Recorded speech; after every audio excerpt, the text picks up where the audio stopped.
Ya está allí. Bienvenidos a Videovisión, el mexiquense de hoy, periódico de la identidad estatal, comunicación digital.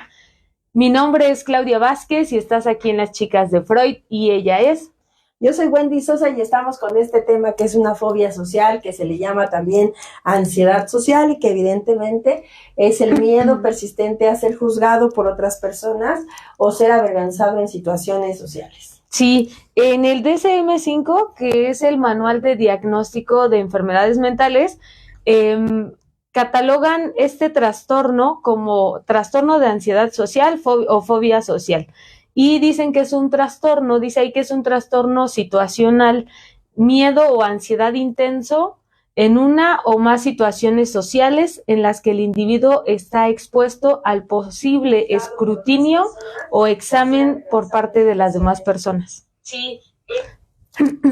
Perdón, es que ya saben que tenemos aquí que cambiar todo. Sí, de hecho, provoca síntomas como sudoración, rubor y palpitaciones y limita la vida cotidiana. Son la mayoría de las personas que no pueden estar cerca de otras personas porque se sienten juzgadas o se sienten vistas de otra manera. Muchas veces les sudan las manos, se les incapacita para poder hablar en público y obviamente no, ¿cómo les diré esa parte? Porque es así como que dicen, es que cómo, ¿no?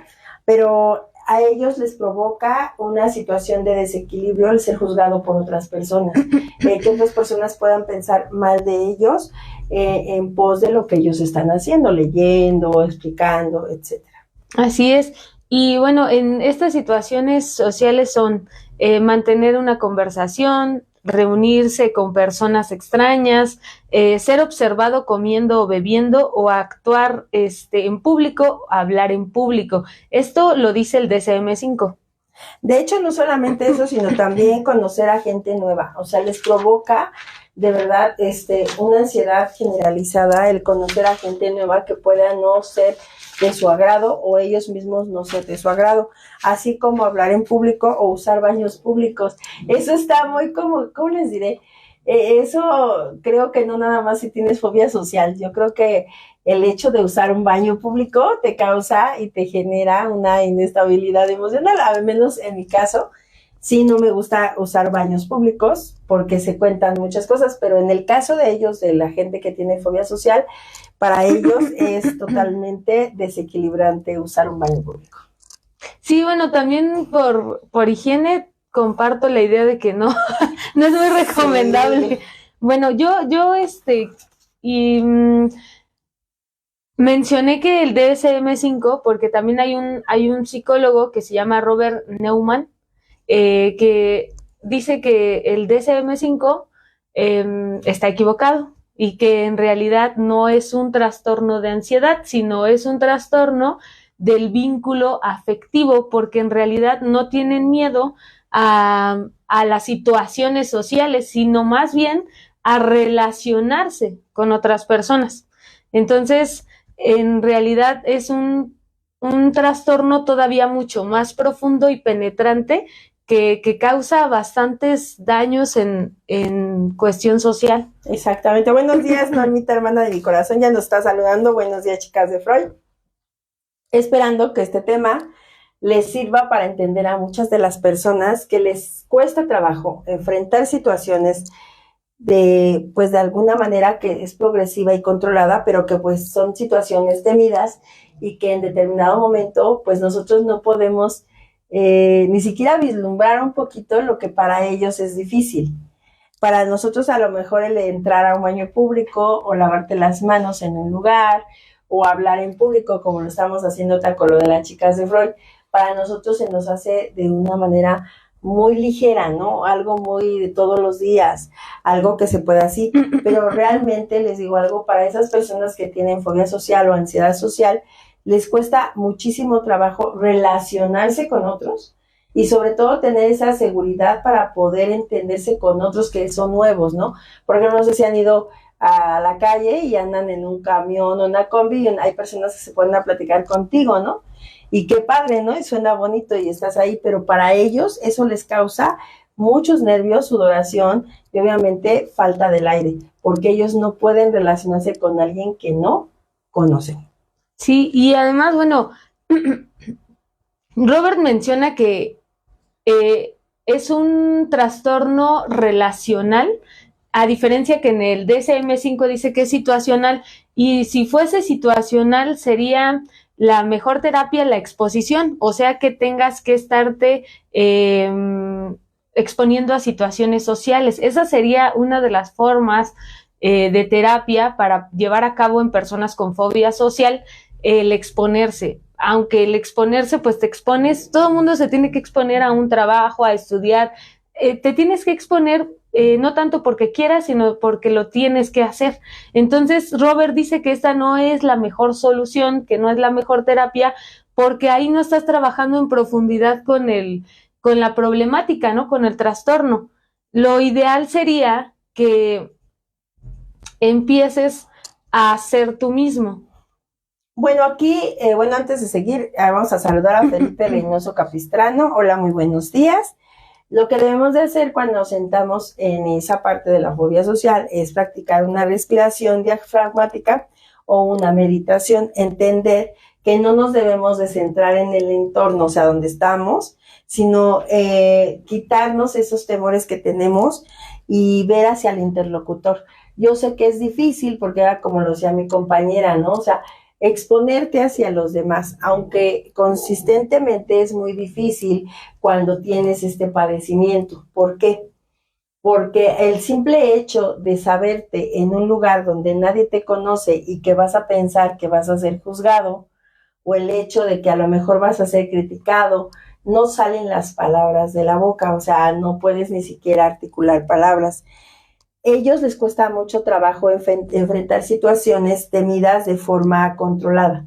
O sea, por ejemplo, si tienen miedo a algo o hablar en público, les cuesta muchísimo trabajo el poder hacerlo. Es más, ni siquiera una sola palabra a veces sale de su boca, porque esto les genera tanto pánico que se bloquean totalmente y no se pueden relacionar con los otros. A final de cuentas, lo que nosotros hacemos día con día, hablar con ellos en un autobús, hablar con otras personas, el exponer en una clase, porque hasta eso, el exponer en una clase para una persona que tiene o padece fobia social, es realmente un logro enorme el ya poder quedarte en un pizarrón y poder determinar una clase o decir ciertas cosas, porque ellos no pueden, simplemente se paralizan. Sí, así es. De hecho, el verdadero conflicto de una persona que padece fobia social no es meramente el miedo a situaciones sociales, sino más bien es el miedo a las relaciones con los demás. O sea, tienen un conflicto en cuestión del vínculo. Cuando estas personas están expuestas a estar en contacto con otra persona que les intimida, viene la desconexión, o sea, como si no estuvieran ahí, y empiezan a actuar en, en función de lo que en ese momento necesitan hacer, pero es como si estuvieran desvinculados, desconectados, y en realidad es un conflicto muy profundo porque lo que pasa ahí es que están desconectados de sus emociones y tienen miedo a sentir. Y esto lo que hace es que, como decía Freud, lo que tienen miedo es al juicio ajeno, a lo que otros pueden estar pensando de ellos. Y eso es lo que les genera el síntoma, porque realmente ellos lo que proyectan al exterior es el miedo, pero podemos pensar, ¿no? Que es a toda la gente, no, sino solamente a los juicios que otras personas puedan tener hacia esta persona, y obviamente es algo inconsciente y oculto, o sea, es algo que se va desarrollando de tal manera que se manifiesta a través de una histeria de angustia. O sea, lo que se genera es miedo, angustia hacia otros, hacia lo que puedan pensar directamente de nosotros. Bueno, no de nosotros, sino de quien padece lo que es la fobia social. Así es, y no es, y es un trastorno muy severo y también es invalidante porque te impide poder estar, simplemente eso, te impide poder estar con los demás. Y además es muy grave y es devastador porque estas personas pues padecen de baja autoestima o de falta de autoestima, precisamente por lo que comentaba mi compañera, miedo a ser rechazado, a ser criticado, humillado, juzgado, y en un tono más fuerte, que es la realidad de estas personas, tienen terror a ser aniquilados por la otra persona, porque ven a los otros como amenazantes.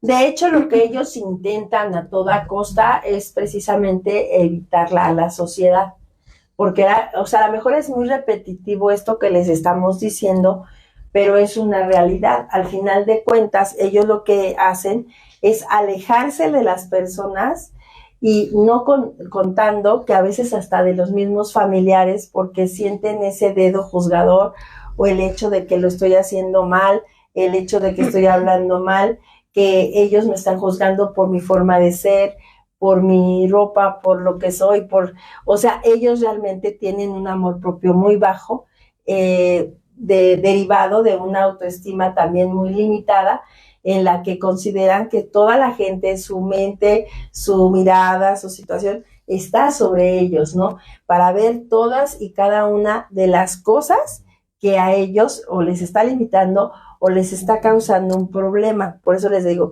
también de ahí deriva lo que es la histeria, ¿no? La histeria de angustia.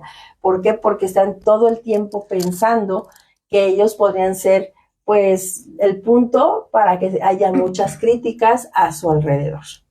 Sí, de hecho, hay varios testimonios en donde mencionan que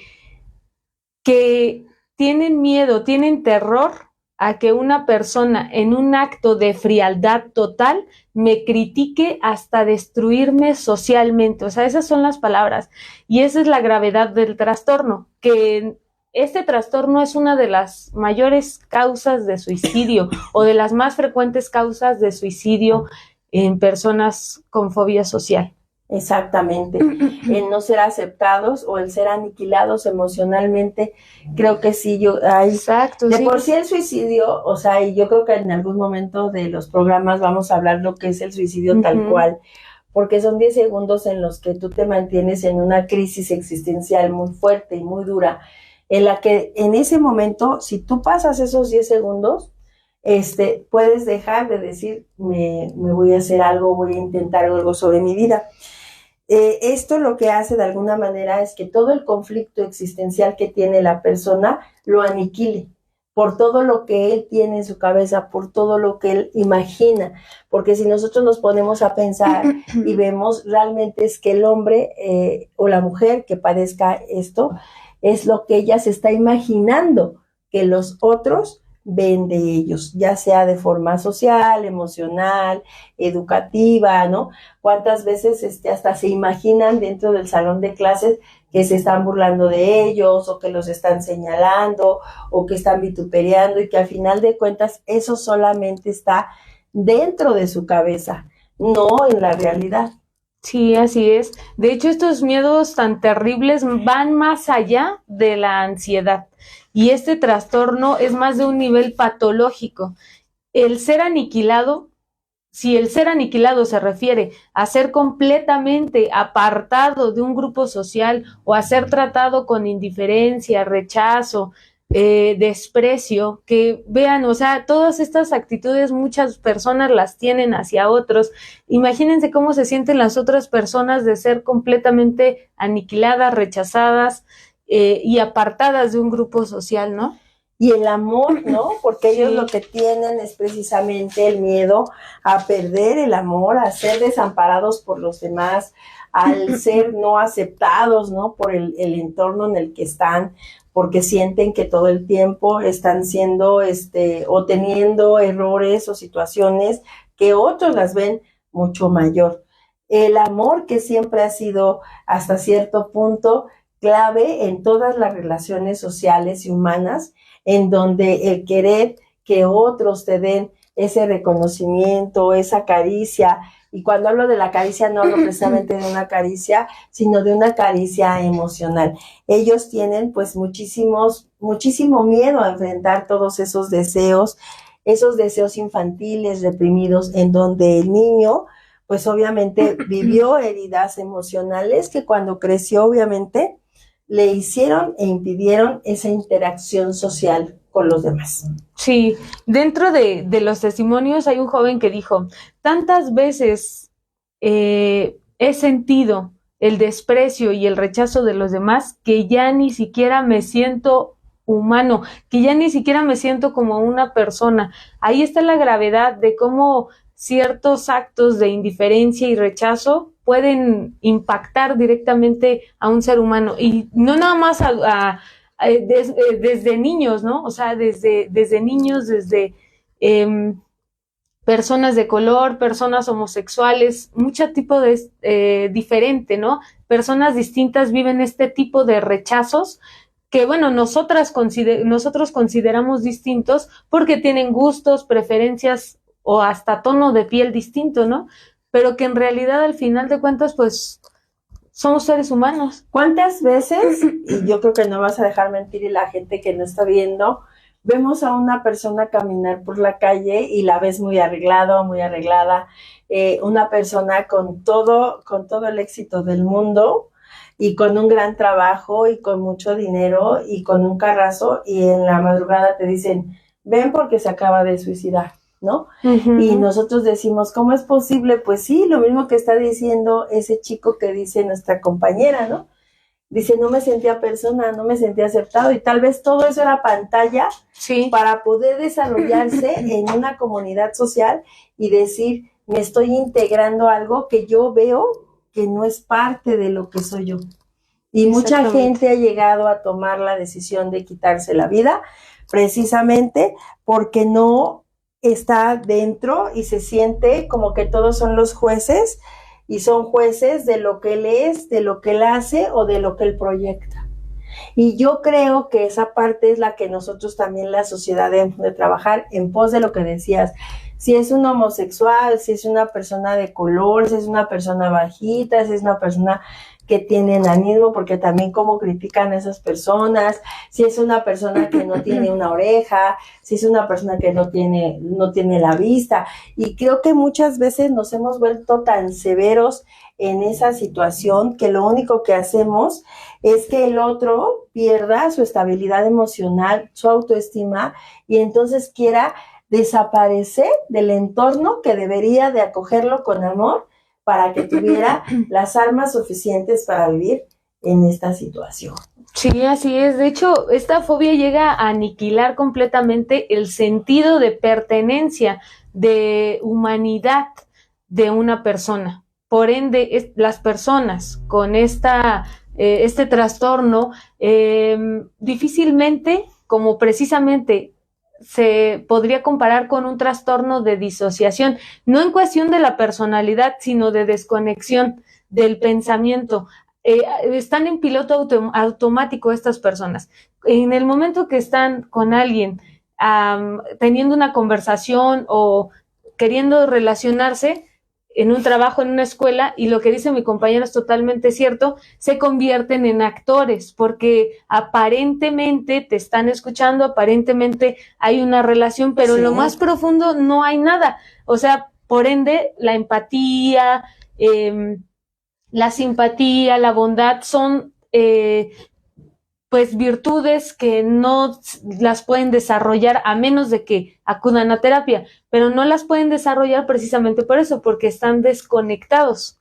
De hecho, hay algo que se llama angustia de castración, que lo manejó mucho nuestro queridísimo Freud, que dice, es el miedo a la pérdida de amor o a ser desamparado por los demás. Entonces, cuando te sientes castrado por tu sociedad, por la gente cercana, por la gente que no te acepta, por la gente que, como dijo mi compañera, dice, está en piloto automático y de repente hizo algo o dijo algo que detonó en mí esa inseguridad, esa falta de amor.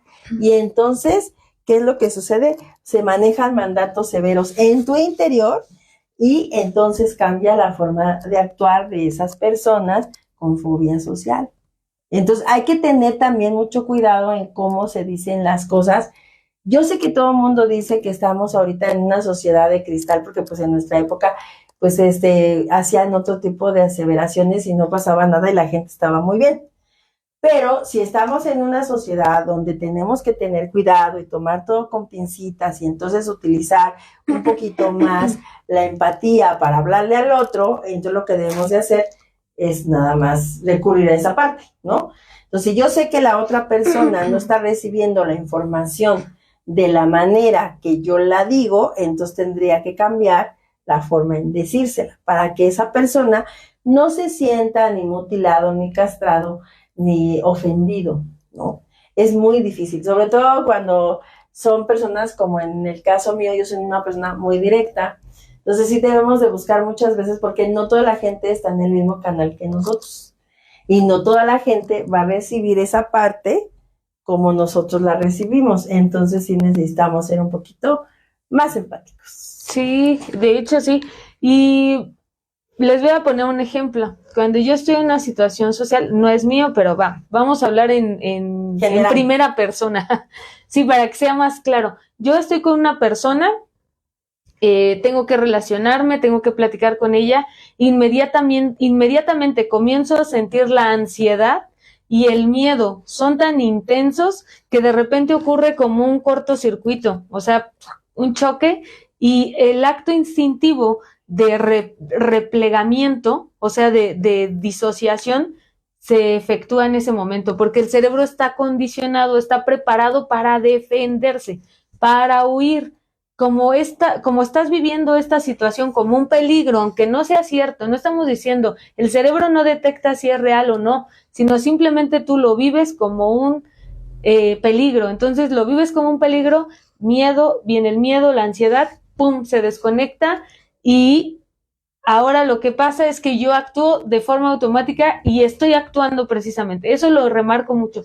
Estoy actuando y puede ser que tenga fama, tenga dinero, tenga todo, pero no me sienta feliz, no me sienta completo ni satisfecho. Eso, las cosas materiales al final ya están por demás, ¿no? O sea, al final ya no queda ahí. De hecho, Freud decía que no deberíamos de forzar la superación de esta fobia, sino que debemos de entenderla, ya que si nosotros forzamos al otro a hacer lo que nosotros queremos para que se sienta no aislado y se sienta parte de la sociedad, entonces lo que vamos a hacer es que esta angustia sea insoportable y genere en esa persona lo que habíamos estado hablando, ¿no? Que pueda haber a lo mejor un suicidio o pueda haber una situación en la que él se dañe, porque precisamente es algo que está dentro de sí mismo y que solamente quien lo está viviendo se va a saber cuándo es la detonación de dicha emoción.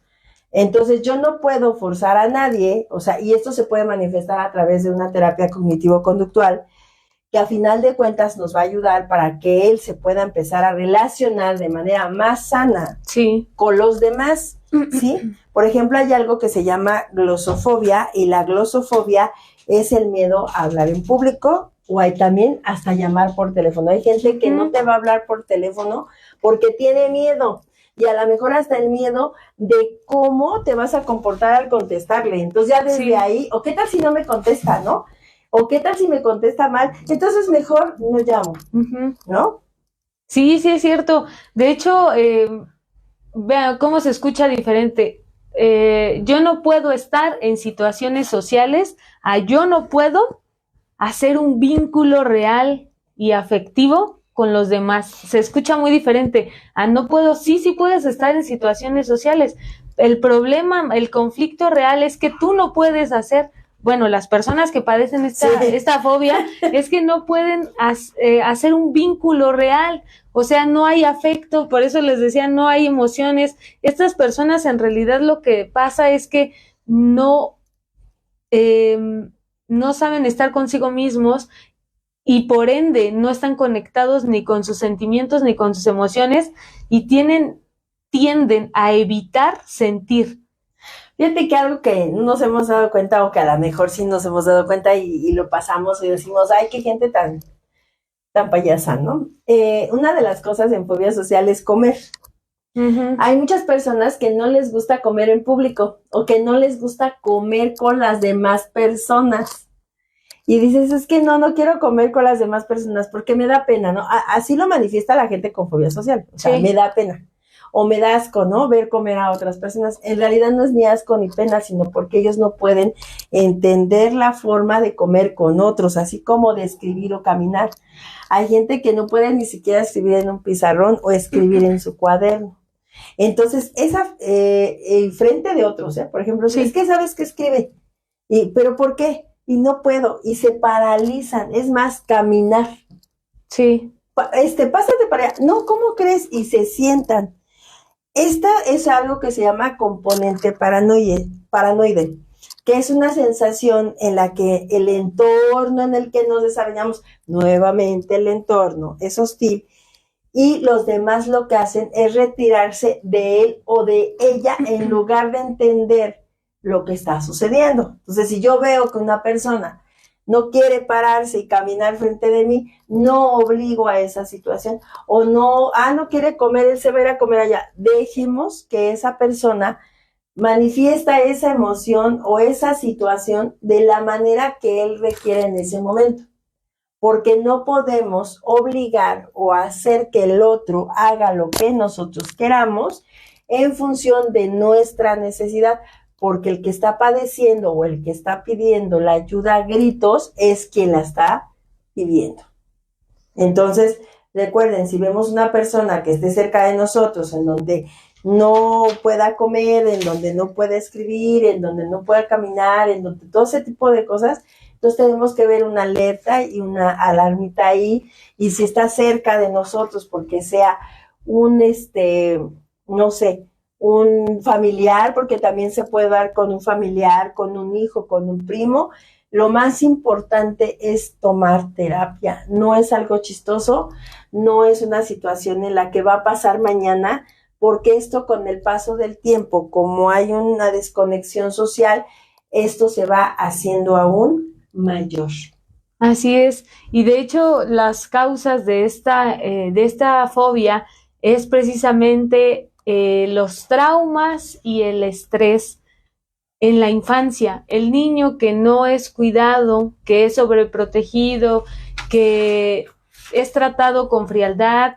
Muchos padres en la crianza utilizan la humillación, los gritos, los golpes.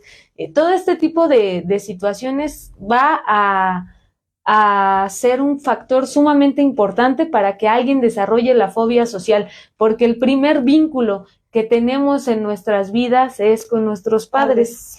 Exactamente, y si no hubo un buen vínculo en esa temprana edad, entonces la mayoría de las personas con fobia social vienen de infancias duras y complicadas. Y una de las características de estas personas es que son incapaces de pedir ayuda y de buscar consuelo en los demás. O sea, no tienen esa capacidad. ¿Qué puedo hacer yo padre? ¿Qué puedo hacer yo pareja? ¿Qué puedo hacer yo amigo o amiga con una persona que tiene una crisis de fobia social? Porque sí, hemos hablado todo este tiempo acerca de las consideraciones de lo que está sucediendo y por qué sucede, pero todavía no habíamos llegado a este punto en donde viene una crisis, en donde la persona ya no puede establecer ningún tipo de contacto social. Bueno, lo primero es buscar un refugio o aislamiento. Cuando yo te digo refugio y aislamiento, no es que te lo vas a llevar lejos de aquí, sino buscar un lugar tranquilo en donde se pueda sentar, en donde pueda tener tranquilidad, donde pueda respirar diafragmáticamente lento y profundo para que se empiece a tranquilizar. ¿Esto qué quiere decir? Lo que todos conocemos como inhalar y exhalar por la nariz. ¿Ok? Y obviamente inhalas y exhalas. Inhalas y exhalas lentamente. Inhalas por nariz, exhalas por la boca. Y entonces sí, y solo sí, la persona va a empezar a tranquilizarse y a ver la situación de otra manera. Por el momento, porque una persona que tiene fobia social, si no toma una terapia en su debido momento, no va a superar la fobia social. La fobia social no se va a ir por ósmosis, no se va a ir sola. ¿Ok? Dice Normita, Pero ahí el misterio de la mente, si uno puede ser tan fuerte o valiente de cambiar eso o repetir patrones. Por eso estamos diciendo, porque ella hablaba de las heridas de la infancia, pero te voy a decir una cosa. Este es uno de los trastornos que solo no desaparece. Y que con el paso del tiempo, sí, solo sí, la persona que tiene una fobia social o una ansiedad social no se quita, sino que va en avance, a pasos agigantados.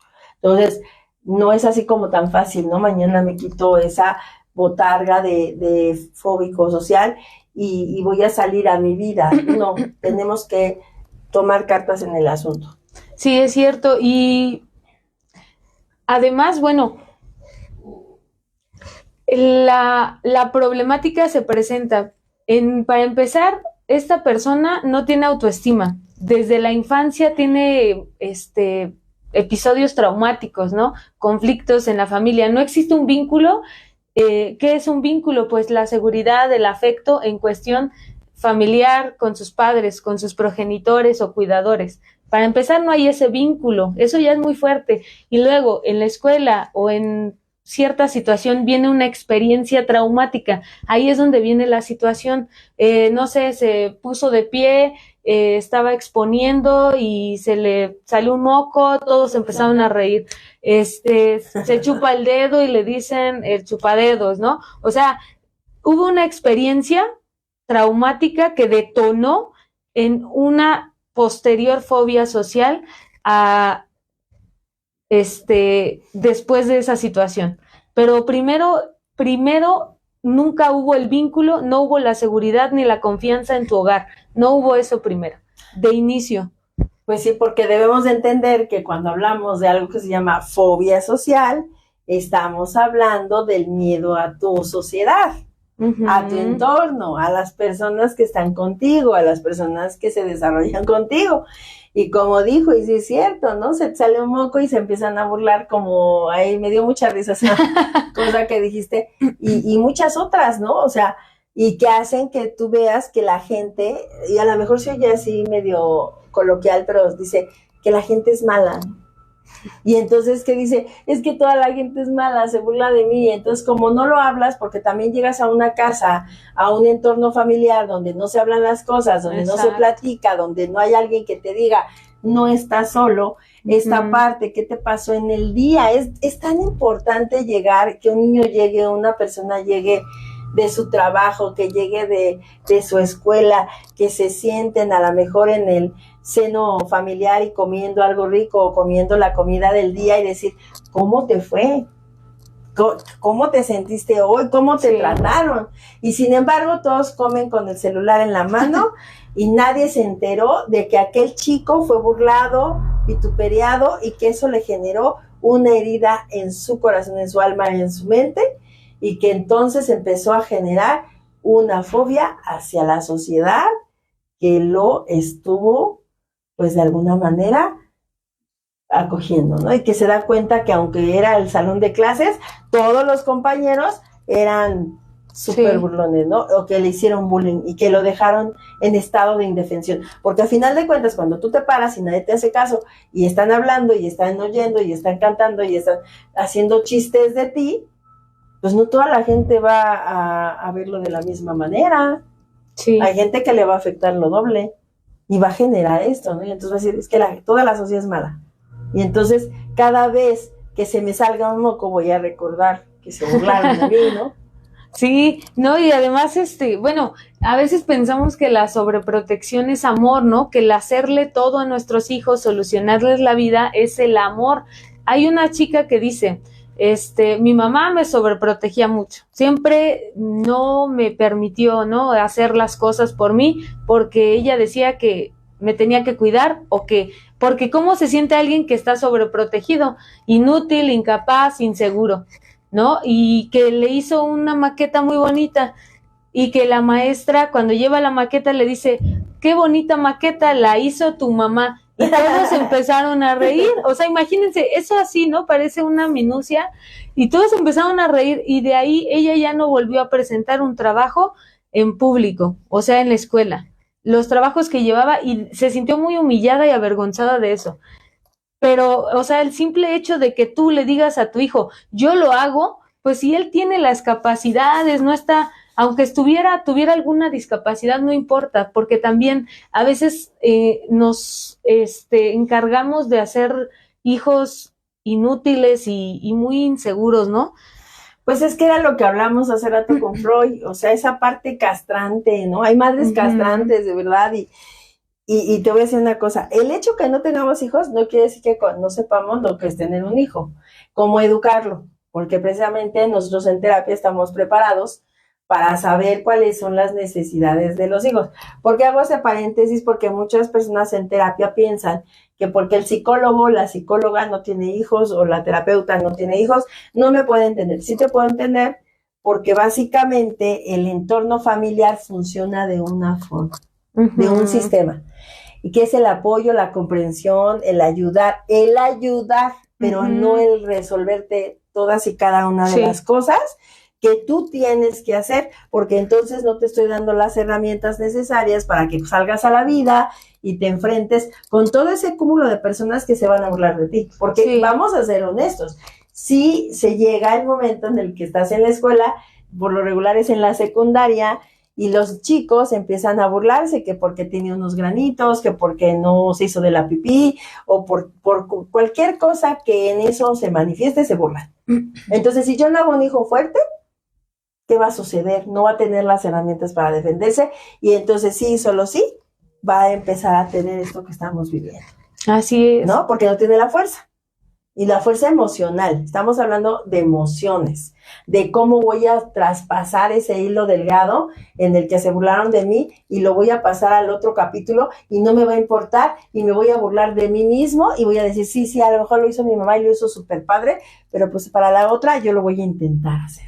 Sí, los golpes, la humillación anulan el autoestima, pero también la sobreprotección anula la confianza y el autoestima del niño, y también es una humillación. Es como decirle, tú no puedes, tú no sabes, yo lo hago, porque tú no tienes la capacidad de hacerlo. Exacto. Y a pesar de que tengan trastornos, discapacidades, pueden también hacer sus cosas. Yo vi un reportaje de una persona con esquizofrenia y hemos tratado en terapia personas con diferentes situaciones que logran ser autosuficientes, ¿no? Con autismo, con déficit, pueden ser personas autosuficientes. Entonces, no confundamos el amor con asfixiar a nuestros hijos. Con la limitación. Exacto, ¿no? sí. Lo que sí cabe subrayar es lo siguiente. Todo ese tipo de personas que tienen un trastorno psicológico o psiquiátrico deben de tomar su medicamento acompañado con terapia y acompañado con lo que se les está diciendo, que es darle la posibilidad de vivir la vida lo más normal posible. Pero tú, papi, tú, mami, eres la única persona que le puedes decir, tú puedes hacerlo, tú debes de hacerlo, porque el día que tú faltes, falta papá o falta mamá o falta hermanos, la única persona que puede resolverse la vida eres tú mismo, aunque tengas un trastorno, aunque tengas autismo, aunque tengas TDAH, aunque tengas esquizofrenia, bipolaridad. Yo conozco una persona que tiene borderline y que vive todavía y que es una persona de 40 y tantos años, que estudió la universidad, estudió la licenciatura en Derecho y que es una persona más o menos funcional. Digo más o menos funcional porque cuando llegan crisis, entonces tenemos que estipular ciertas cosas para que puedan seguir adelante. Pero no es imposible. Pero aquí la incapacidad no la tienen los hijos con estos problemas, los tienen a veces los padres. Sí, de hecho sí, exactamente, son padres pues inseguros, ¿no? Padres que en sus hijos depositan todas sus frustraciones, todo lo que, sus inseguridades, y lamentablemente pues se ve reflejado en estas personas que padecen de fobia social. Y una forma de tratar esta enfermedad para empezar es conociéndola, es sabiendo. Si tú no sabes, si nada más tienes los síntomas y dices, pues me la voy llevando, creo que soy diferente a los demás, pero no tomas cartas en el asunto y no logras conocerla, pues no vas a poder. El primer paso es conocerlo y aceptarlo. en terapia. Otra cosa, hay una técnica que se les da a las personas que tienen fobia social o que tienen ansiedad social y que es bien importante y que la mayoría de las personas que estamos relacionadas a técnicas y a terapias y son coach me le van a dar la razón, se llama la técnica 3 de 3. Esta técnica 3 de 3 se manifiesta de la siguiente manera. Observar 3 cosas que puedas ver. Escuchar 3 sonidos y tocar 3 texturas. ¿Ok? ¿Esto para qué nos sirve? Esto nos sirve para reconectar en el presente y romper este ciclo de pensamientos ansiosos. Entonces tú empiezas a decir, a ver, observa 3 cosas, ¿no? Ve 3 cosas que puedas tocar, ve 3 texturas, ve 3 sonidos. Entonces esa situación hace que la mente empiece a trabajar en otra situación que no sea lo que está pasando en crisis. Entonces, acuérdense, técnica 3 de 3. Si yo tengo una persona con ansiedad, con fobia social, si yo no lo he llevado a terapia, entonces puedo empezar primero a enseñarle a esta persona que yo tengo en casa o que es mi compañero, que es mi amigo, que es mi compañero de trabajo, puedo enseñarle esta técnica 3 de 3 y regresamos y recapitulamos. Observar 3 cosas, 3 cosas que puedas ver. Escuchar 3 sonidos y tocar 3 texturas. No lo olvides porque esto podría salvarle la vida a alguien y podría hacer que alguien en una crisis de fobia social o ansiedad social pueda estar totalmente, pues, si no curado porque no se va a curar, pero sí ayudándole a que su emoción se tranquilice y se rompa este ciclo. Sí, Robert Newman, lo menciono mucho, tiene un sitio web que se llama se llama Fobia Social, por si lo quieren buscar quienes padezcan esto, es un grupo en un sitio web. Y él dice esto: los padres de personas con fobia social son personas que exceden el límite de lo que pueden tolerar sus hijos y producen un daño a veces sin intención, porque sí sabemos que seguimos patrones, que es inconsciente, ¿no? A veces no es que queramos afectar a nuestros hijos, sino simplemente que no conocemos otra forma de criar. Sí, son personas con falta de autoestima, indefensivos, inseguros, que usan a sus hijos para satisfacer sus propias carencias emocionales. Les gritan, los manipulan, los humillan, los ridiculizan, los castigan, los presionan, los sobreprotegen, se desquitan con ellos, se aprovechan de su indefensión para sentirse poderosos, en control, para ocultar sus propias inseguridades. Y bueno, también sí existe en esta enfermedad una predisposición genética, pero son más los factores ambientales los que influyen en este trastorno. Yo les podría decir que esa predisposición genética puede ser eliminada por ustedes, porque a final de cuentas, cuando hemos tenido el tratado y el estudio de la biodescodificación, manifestamos lo que son las emociones. Entonces, cualquier tipo de cosa que esté dentro de tu sistema familiar no implica que deba de ser precisamente tal cual como lo marca, ¿no? Entonces, tú eres el único que puede darle a tu vida, a tu cuerpo, a tu salud lo que necesita. Sí, evidentemente tengo personas con esquizofrenia, ¿no? Entonces, de seguro voy a tener esquizofrenia. No. Es que tengo bipolaridad. De seguro todos mis hijos van a tener bipolaridad. No. Que a lo mejor estamos con lo de la fobia social. No. ¿Por qué?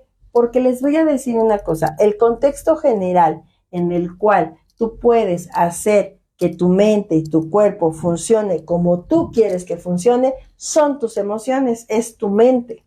Entonces, ¿quién le va a dar esa función a tu mente? Pues tú. Evidentemente tú, yo voy a estar bien, yo estoy sano. Hasta el día de hoy, si estás sano, repetirte constantemente, hasta el día de hoy estoy sano y voy a seguir sano.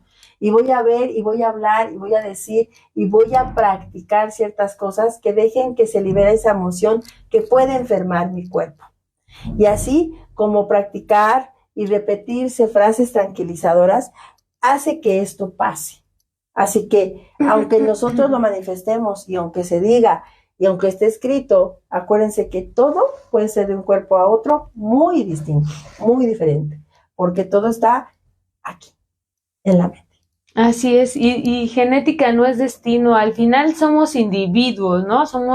Tenemos nuestras propias características, somos seres individuales que no necesariamente tenemos por qué padecer ciertas enfermedades que padecen nuestras familias. Y obviamente, cuando somos niños, lamentablemente no tenemos de otra, ¿no? Es la verdad. Pero cuando ya eres un adulto ya está en ti, ¿no? Y el tratamiento, como habíamos dicho anteriormente, que una de las situaciones es actuar, lo que hacen los fóbicos sociales es actuar, entonces el tratamiento es dejar de actuar. ¿Y cómo se va a llevar esto a cabo, no? Si es inconsciente y automático. Para empezar, conócelo, acéptalo, pero también empieza a ser tú mismo. Eso fue lo que más me sorprendió de este tema. Que decía este señor psicólogo Robert Newman, que el tratamiento es ser tú mismo, o sea, que empieces, que pierdas el miedo a ser seguro de ti mismo, que empieces a generar autoestima. Ajá, y que aprendas a vincularte, que cuando tú sientas que te vas a desconectar, aunque es automático, pero ahora ya lo sabes porque estás escuchando esto, cuando tú sientas que te vas a desconectar, regreses al momento y logres conectar con la persona. Entonces, dice la productora que se oye muy sencillo, pero no lo es. Y siempre pensar, estoy seguro aquí, no es una amenaza real, él no me va a hacer, él no me va a decir, él no me está criticando, él no está en mí, porque la fuerza la tienes tú, ¿sí? También tenemos que empezar a desviar esa atención y enfocarse en otras cosas que no sea el entorno exterior, porque las sensaciones físicas como la taquicardia y la sudoración es algo que tú estás creando en ti mismo, que no es real, que en determinado momento tú estás haciendo esto porque es una forma de atacarte. Cuando tú piensas que los demás te están señalando, te están viendo, te están determinando, tú no eres nada de lo que tú piensas en función de lo que otros piensan de ti. Y desgraciadamente o afortunadamente, precisamente por eso estamos personas que nos dedicamos a hacer podcasts como estos, como mucha otra gente que se dedica a hacer esto, para que entiendas que no estás solo, que la fuerza la tienes tú y que el contener cada uno de tus emociones y de tus sentimientos también está en ti. Y que sí, si hubo esa burla, si hubo esa tacharte de otra cosa que no eres, de decirte que no puedes, de sentirte vituperiado y burlado, solamente está en tu cabeza. Y que en determinado momento el único que tiene la fuerza para que eso no lo dañe, eres tú mismo. Así que dejemos de lado que el otro me criticó. Dejemos de lado que al otro no le gustó lo que hice. Dejemos de lado las risas burlonas y las cosas que hicieron alrededor otras personas que en ese momento no sabían que en cualquier instante también pueden estar en la misma situación, porque todos siempre hemos estado expuestos en algún momento de la vida. Y sigue adelante. Sí, los fóbicos sociales tienen una característica que son muy selectivos. Entonces, ¿cómo voy a ser yo mismo, no? Soy muy fácil y muy, es más hasta cliché, ¿no? Sé tú mismo. ¿Cuántas veces no decimos eso? Bueno, ¿cómo puedes ser tú mismo? Cuando, como las personas fóbicas son muy selectivas, sí tienen a una persona con la que se sienten bien, a 2, 3, no tienen tantos, a lo mejor socialmente no tantos, pero sí tienen un amigo, una persona con la que pueden relacionarse, donde sí hay un vínculo. Entonces, ¿por qué te sientes bien? Esa persona no te intimida, esa persona no te causa ningún conflicto. Y entonces sí puedes ser tú mismo, porque con esa persona, con tu tía, con tu amiga, con tu hermana, con tu novia, puedes ser tú mismo. Hay ciertas personas con las que sí puedes ser tú y por eso no te llegan las crisis de fobia social. Entonces, es practicar, porque en cierto momento te anularon. Te dijeron que ser tú por eso no quieres y no puedes ser tú, porque te dijeron que el ser tú era mal, estaba mal, era incorrecto, ¿no? Ser tú no está bien y tuviste que aprender a actuar. Pero el día de hoy ya no eres ese niño o esa niña, el día de hoy ya eres un adulto que puede defenderse, que puede hacerse responsable, que tiene la capacidad de solventar sus necesidades, y como los defectos, los trastornos se desarrollan, también las fortalezas se pueden desarrollar. Así que esta problemática, este trastorno sí es reversible y sí se puede aliviar, sí se puede sanar, sí se puede. Exactamente. Entonces, casi estamos llegando al final del programa. Sin embargo, yo les traje unas instituciones que les puede ayudar, porque también cuando sí se puede fácilmente quitar, como le hemos dicho, con terapias y con cosas y con situaciones, y hemos hablado de la parte linda, ¿no? De la fobia social, en donde podemos hacer muchas cosas y decir, pues sí, te sientes bien con este, te sientes bien con aquel, hacemos esto, hacemos el otro, pero ¿qué creen? Que hay personas que sí han llegado a tomar medicamentos, por ejemplo, ansiolíticos, ¿no? Y que han llegado a no ir con un terapeuta, un coach emocional, un psicólogo, sino que ya van con un psiquiatra. Estas instituciones son, pues obviamente el IMSS, que les ofrece obviamente el servicio de psiquiatría, la línea de vida, el Hospital Español, el Cocosamams, el Oceánica, que también ya ves que se sonó mucho tiempo, el Doctor Alia, el Centro TOC de México, entre otros. Y cuando ya necesitamos esa parte en la cual ya no es un psicólogo, sino que es un psiquiatra, que ya necesitamos tomar todos esos medicamentos, tampoco nada está perdido. Creo que en cualquier trastorno psicológico o psiquiátrico siempre hay una salida, y esa salida es el amor propio. Así que démonos cada abrazo que necesitemos, amémonos y dejemos que los demás también nos amen de su forma, porque acuérdense, cada quien da lo que tiene. Entonces dejemos que los demás también nos acepten y nos amen de la manera que ellos pueden. Así es, y el medicamento no va a hacer milagros y va siempre de la mano con la disposición que tú tengas y con la terapia que estés llevando a cabo. Si pretendes dejar de sentir y estar anestesiado con medicamentos, pues entonces vas a seguir en la misma situación. De lo que se trata aquí es de que logres humanizarte, de que empieces a hacer una conexión contigo mismo. Y esto va de la mano. Si tienes un tratamiento psiquiátrico, síguelo, pero no te olvides que no es el único camino. Entonces, estamos aquí. Pues somos las chicas de Freud, hoy con fobia social. Saludos a Chava Ortega, que apenas se acaba de conectar. Muchas gracias por todos los que estuvieron. Esperamos que les gustara.